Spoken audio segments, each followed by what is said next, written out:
a hermenêutica whiteana, né? Um método adventista de interpretar a Bíblia.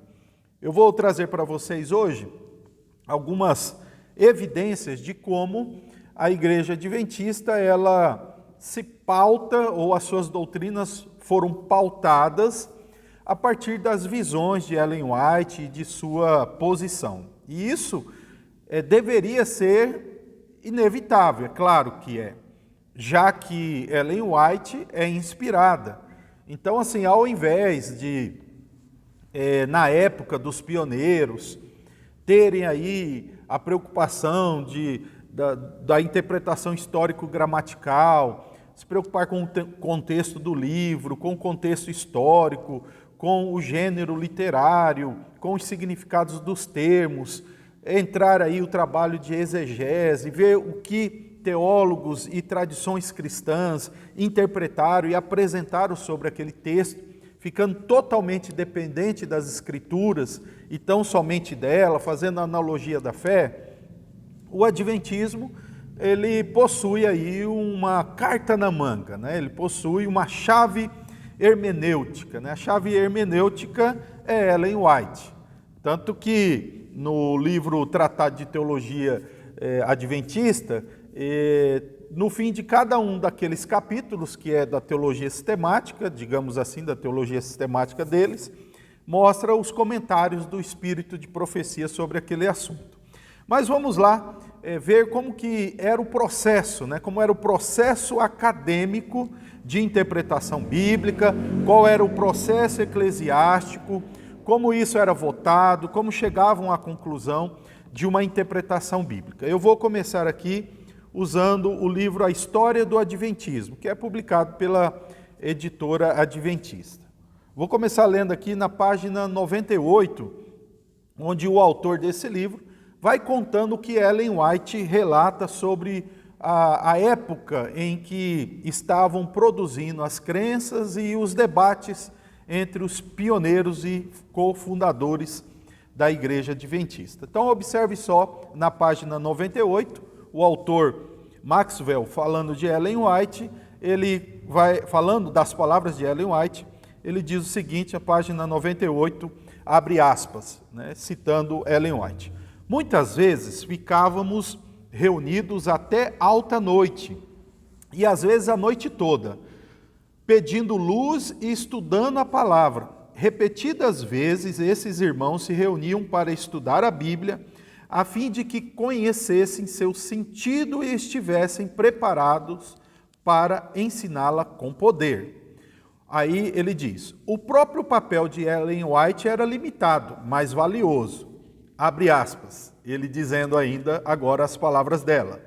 Quando chegava ao ponto em seu estudo que diziam, nada mais podemos fazer, o Espírito do Senhor vinha sobre mim. Ela recorda, eu era tomada em visão e uma clara explanação das passagens que tínhamos estado estudando me era dada, com instrução de como devíamos trabalhar e ensinar eficazmente.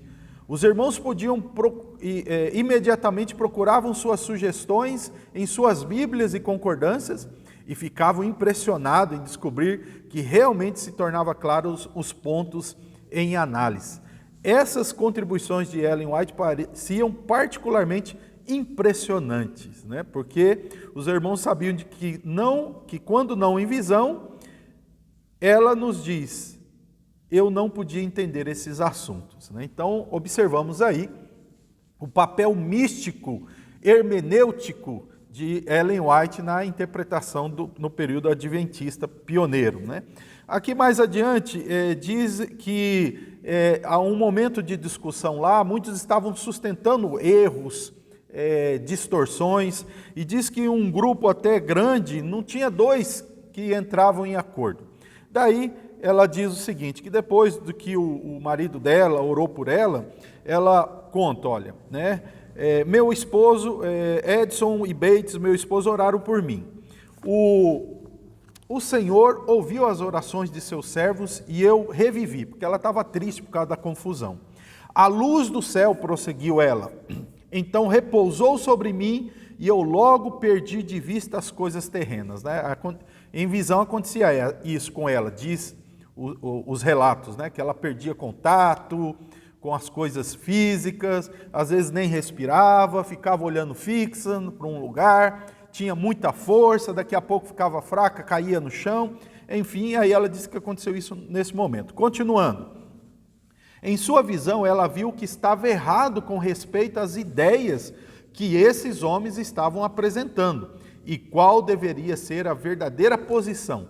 Foi-lhe ordenado que lhes dissesse que deveriam renunciar aos seus erros e unir-se em torno das verdades da mensagem do terceiro anjo.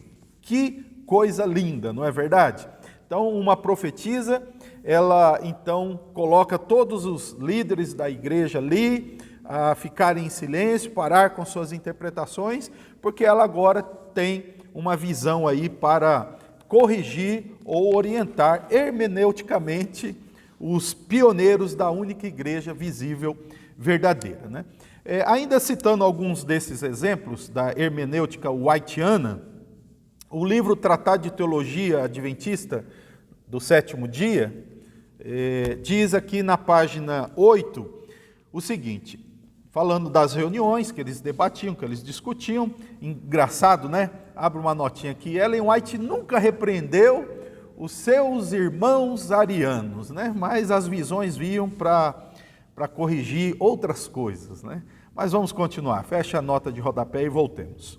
Na página 8 do Tratado de Teologia diz o seguinte, nessas reuniões, as visões de Ellen White confirmavam as conclusões doutrinárias obtidas pelo estudo da Bíblia, reforçando convicções das posições adotadas. Então vê que é dito que as visões confirmavam ou rejeitavam, ou apoiavam as interpretações. Eles dizem, não, mas primeiro era a Bíblia.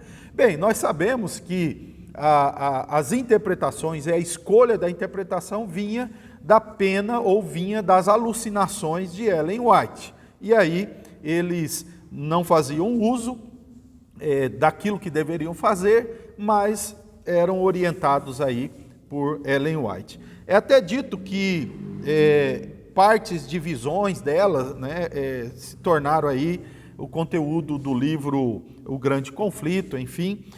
Diz também aqui na página 8 sobre quando ela recebeu em 1863 a visão sobre saúde, né? Então veja, nós não temos nada na Bíblia que ensine a tal reforma de saúde, mas ela teve essa visão e agora a erudição da seita, a serviço dos interesses da visionária, vai procurar texto bíblico para isso. É sempre dessa forma. Né? Outra coisa, onde na Bíblia ensina que há em outros sistemas planetários aí, Adões que não caíram. Isso aí é da visão de Ellen White, mas aí a erudição, a adventista vai vasculhar vestígios bíblicos que possam ser deturpados e distorcidos para adequar a essa visão.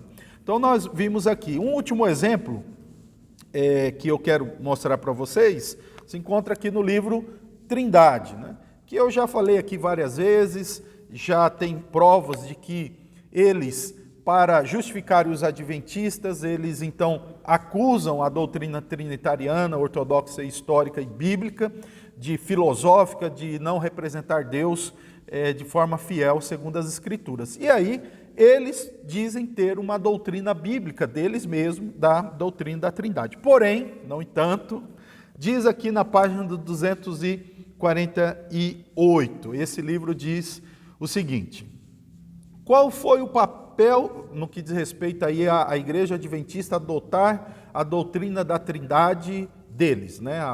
A doutrina trinitariana, a neodoutrina trinitariana adventista, né? Olha só o que eles dizem aqui na página 248. Qual foi o papel de Ellen White no processo, nesse processo de adequação trinitariana? As evidências mostram que as visões recebidas por Ellen White conduziram a denominação através de estágios claramente discerníveis rumo a uma plena aceitação do conceito bíblico da Trindade. Notou? Então, olha só, Ellen White é uma régua hermenêutica, é uma regra exegética, é um padrão interpretativo para que os exegetas, os teólogos, os pesquisadores adventistas venham tomar decisões para qual interpretação eles vão escolher. Se nenhuma delas estiver dentro daquilo, eles vão ter que aceitar o que Ellen White disse. Por exemplo, veja essa questão de outros planetas terem habitantes impecáveis, não é? Que não caíram, incaíveis, Adões incaíveis, que inclusive está lá no livro Nisto Cremos. Então, o que percebemos é que quando o Adventismo diz, não, para nós é somente as Escrituras são suficientes, isso por si só parece ser bonito, né? E é aquilo que sempre é dito, eles falam pelos dois lados da boca. Então veja, primeiro, se as Escrituras são suficientes, para que visões de Ellen White? Para trazer coisas que não estão na Escritura. Segundo, se as Escrituras são o que são, por que dizer que as Escrituras erram, né? Já que eles negam a inerrância? Se as Escrituras são suficientes, os 66 livros contêm todos eles, e eles são todos completamente a palavra de Deus, porque essa Bíblia mesmo não estabelece os princípios interpretativos e precisa de Ellen White. Então nós percebemos que o Adventismo, apesar de ter uma pompa de academicismo, e tem eruditos, pesquisadores sérios, no Brasil mesmo temos dois nomes aí que são recorrentes